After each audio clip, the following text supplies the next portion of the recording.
apóstolo Paulo, lá em Atos, né, conforme nós lemos, ele ficou preso 2 anos, né, mas ele estava meio que com liberdade, né, só que tinha alguém, um soldado ali acompanhando, né, ele ficava muito à vontade pregando, né, para quem quisesse ouvir a sua mensagem. Quero fazer um resumo bem rápido, né, nessa nova temporada. Interessante o livro, né, a sua carta. Algumas considerações importantes, né. Ele se sentiu separado, né, Deus, né, o chamou para fazer um trabalho especial, né? Porque Deus preparou ele como pessoa, né? Como um profissional, estudou muitas línguas, assuntos interessantes.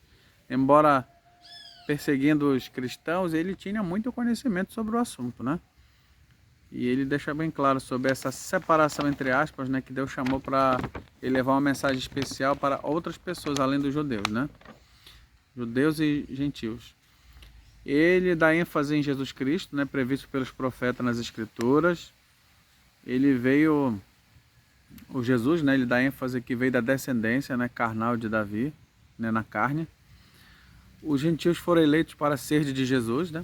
Então ele dá ênfase também nessa questão do todos, né, foram chamados, né? Além dos judeus, os gentios, né, que saíam de lá das portas de Jerusalém, todos foram chamados, né? E essa carta foi endereçada aos romanos também como pessoas dignas da salvação. Paulo escreve, né, distante. Ele passou 2 anos pregando o evangelho em Roma e de repente ele teve que sair de lá. Não sabemos quais circunstâncias ele já estava preso, mas e que ele disse que ele fazia oração incessante com eles, né? Sempre quando orava a Deus, ele apresentava os romanos em oração. Ele fica muito preocupado, né, com o que os romanos pensam dele. Poxa, ele fala em visitar a gente, mas não vem aqui por quê? Ele fala, né, sobre situações em que ele fica impedido, né? Paulo exalta o poder de Deus, é um assunto muito que ele dá ênfase, né, no seu livro, na sua carta. Deus se manifestou claramente, né? O seu poder, os seus atributos invisíveis, né, seu eterno poder, sua divindade, né, o seu poder, tudo é manifestado na natureza. Então, aqueles que dizem que Deus ele não se revela, que Deus ninguém sabe, quem é Deus, como ele é todo poderoso, é ilimitado, esses atributos são bem claros, né, bem na natureza, isso é perceptível, né? Isso claramente é percebido. E os homens são indesculpáveis, né? Por tudo isso que foi revelado.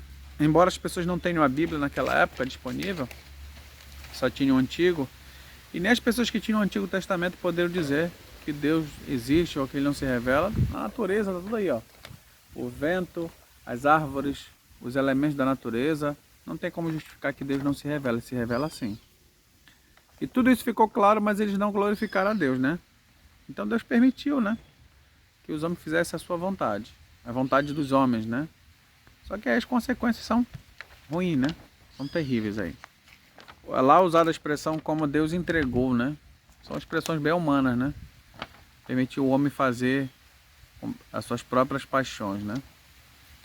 Aqui diz também, né, na Bíblia, em Romanos, capítulo 1, que os homens mudaram seus gostos, né? Adoraram a criatura em vez do Criador, né? Se dado muito ênfase sobre as suas paixões, né? Os homens ficaram infames, as suas mulheres, né, com suas paixões infames, fazendo coisas contrárias da sua natureza, né? Torpezas masculinas, né, como a homossexualidade. Os homens desprezaram o conhecimento de Deus e começaram a praticar coisas inconvenientes, né? Injustiça, malícias, avareza, maldade. Tem uma lista enorme que o apóstolo Paulo, né, coloca na sua lista. Inveja, homicídios, contenda, dolo, difamação. E com isso vem, né, calúnia, soberba, presunção, né, inventores de males, desobedientes aos pais, insensatos, sem afeição natural, sem misericórdia, né?